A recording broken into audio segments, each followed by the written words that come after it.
Pipe up, hood rich.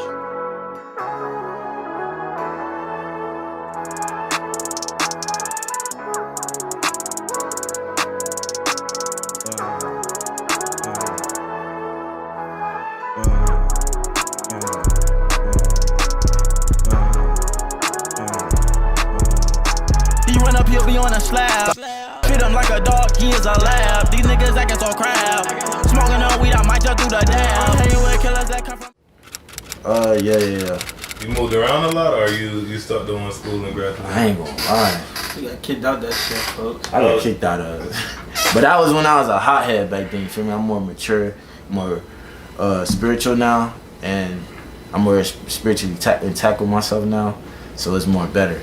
But back then I was more of a negative person. It was more about negativity to me. Now it's positivity. Long live Jah, you feel me? On your block, it's all. I be shot, I see shots,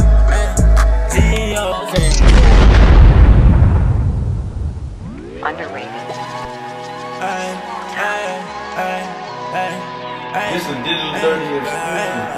Welcome to Rap Chronics. On today's episode, we'll be discussing the one and only 1030 Tuwop, aka Lil Fanta. Alright, so this episode was long awaited.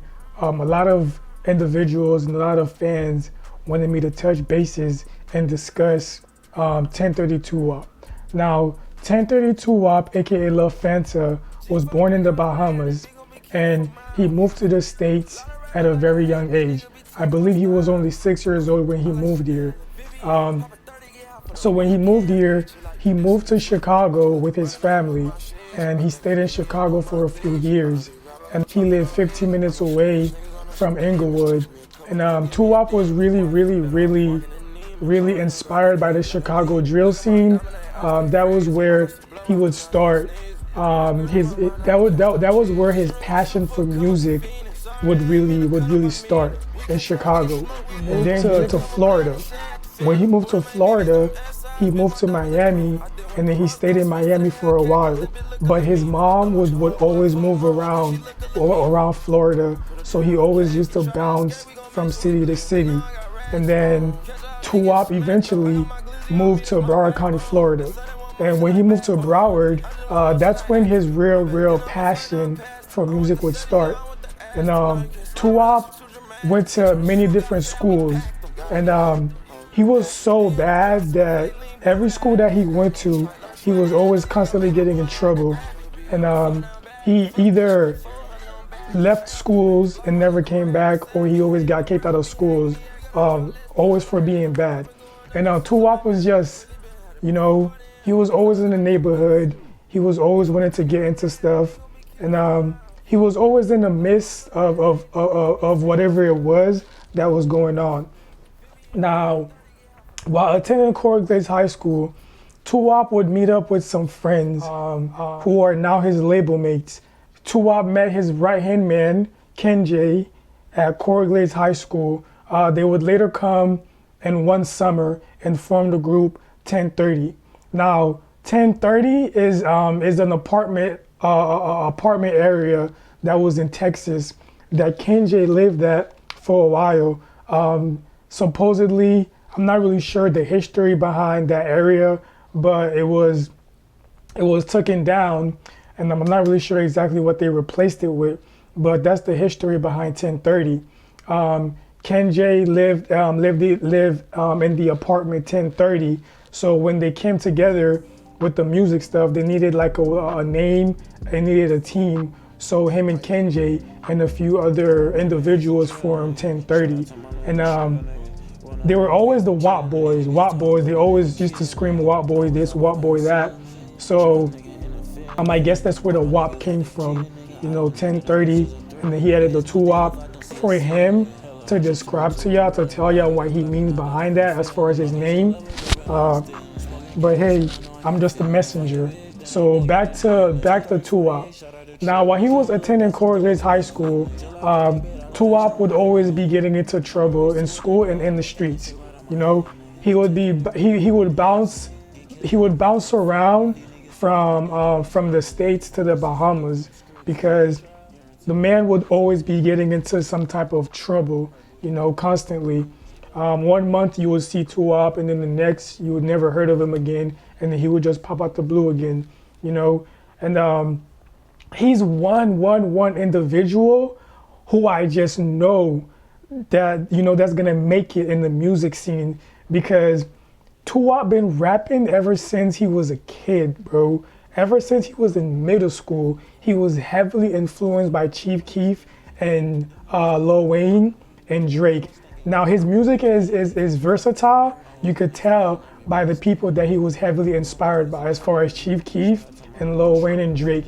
He has like a melody in his music when he records, and you could tell he get that part from Drake. And then you see the drill part, which comes from being heavily inspired by Chief Keef, of course. He started rapping and taking it serious when he was in the 9th grade, of course. He would always be recording in his room, in his closet. And I kind of saw the him transitioning from, you know, recording from his room and his closet, and then taking it serious, going from the room to the closet, now going to actual studios. Now, early in his career, Tuwop did have like a label issue, you know. He signed to some type of label, and then something happened, and then he wasn't able to release music like he wanted to, of course. So he had to get that situation handled. And after he got that situation handled, then he was able to basically control his music and be on exactly what he wanted to be on. Tuwop is currently signed to 1030 Watt Boys and has released multiple albums, including his latest titled WAP World, Ling King, and his 2016 album Nightmare in Wapland. Tuwop gained a lot of buzz online when he was featured on Almighty Day Day's 2016 single titled No, which racked up over 800,000 plus plays and was very big in the NBA 2K community. He was also known for his diss track to YBN Almighty J titled WAP Sticks.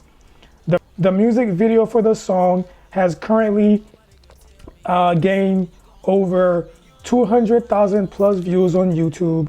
The song was made due to their personal beef between the two. Tuwop is also known for other beef with other artists such as Tuwop Kane, Lil Candy Paint, and Trippie Redd. He is most known for his singles You're My Hero and Pistol on Me. Tuwop has also many other popular videos on YouTube such as Love Fanta, For the Low, and of course his WAP Stick video. Now, the name Love Fanta, he got that nickname because he used to always walk around school with a bottle of Fanta. If you know Tuwop, then you know every time you would see him, he would have some type of Fanta with him, and he also made a song called Love Fanta. He probably has his own meaning behind why he goes by that name, but that's for him to explain. All right. So when it really comes to the music scene, you know, he would release majority of his projects on SoundCloud. Now Tuwop is very known for SoundCloud because earlier in his career, that's really where artists would be releasing their music, is on SoundCloud. And he has a lot of success on SoundCloud because most of his following and most of his fans know that, you know, SoundCloud is really artists who are not signed to major labels.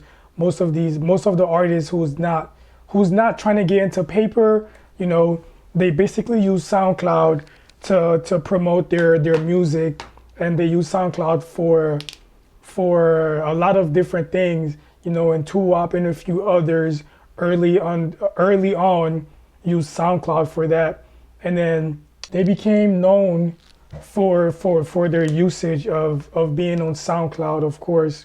Yeah, so people didn't take him serious. People just used to, you know, laugh at his songs, but he really took it serious, and then he mastered his sound. And now, you know, his following on Instagram is crazy. He has a lot of listeners. He has, you know, a lot of fans basically. And now it's like people want to work with him. People are hitting him up for features. People want to be in these videos with him. And I'm pretty sure, you know, most of these labels are really calling his phone, but he's just not signing to anything or taking those labels serious. So that just goes to show you that any dream that you have, anything that you want to do in life, you know, you can't listen to other people. You gotta do what you love. If you love doing it, bro, just grind towards it and then just do it for real. And once you believe in yourself, you know, other people would they're just gonna follow you, bro. You know, you gotta take the step and do what you want to do and not listen to other people. And he's just a perfect example, you know. And I'm sure within a few months to come or years to come, you know, whatever you want to call it, he's going to be a household name in Broward. I guarantee you. Because one thing about it is, I know that everybody gets their chance, bro. Everyone gets their chance. It does not matter who you are. Whatever that you do in life, career-wise, if you do it and you're taking it serious, your chance will come. And I know for a fact that 1030 Tuwop has a lot of success that's waiting for him, because he's been grinding and he's been doing this for years, you know. And the fruits, he'll enjoy them, you know, within a few, you know. He's just gotta be patient. Patience is key. Just keep working and then wait your turn, be humble, and it's all gonna come, you know. So right now is really like a new generation that's emerging out of Broward. It's a new sound. It's a whole bunch of youngins, bro, and they're just hungry. They're money hungry. They're rap hungry. They're just everything. Like, they just want to bring a whole new sound to our city. And I really enjoy it, you know. I'm here for it. You know, I'm the messenger for it.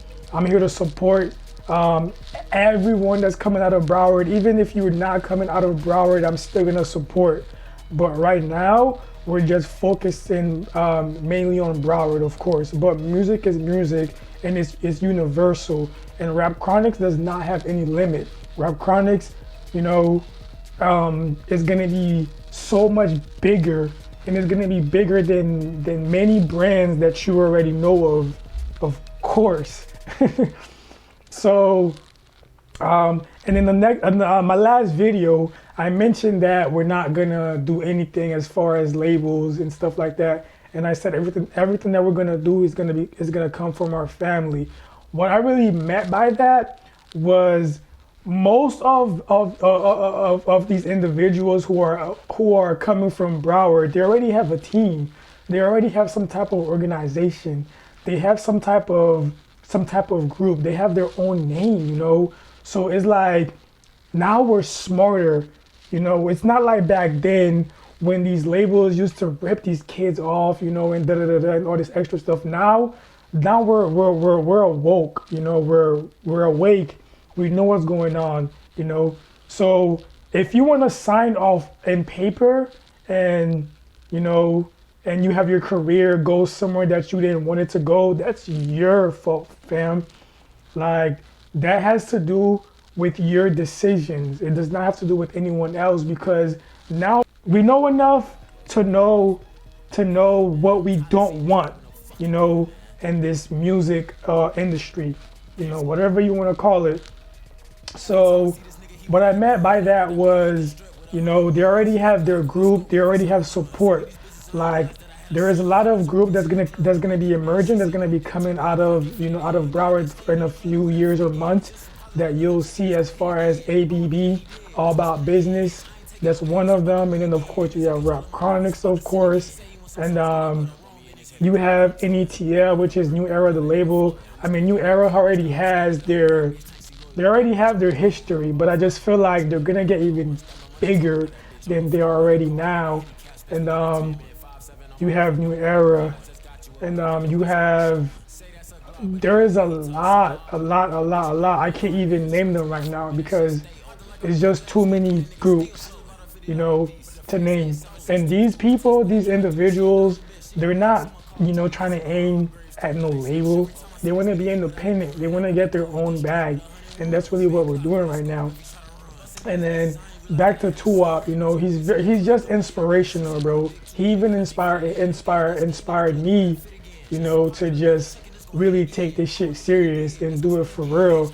Because at one point people used to laugh, and now I see there is no more laughter.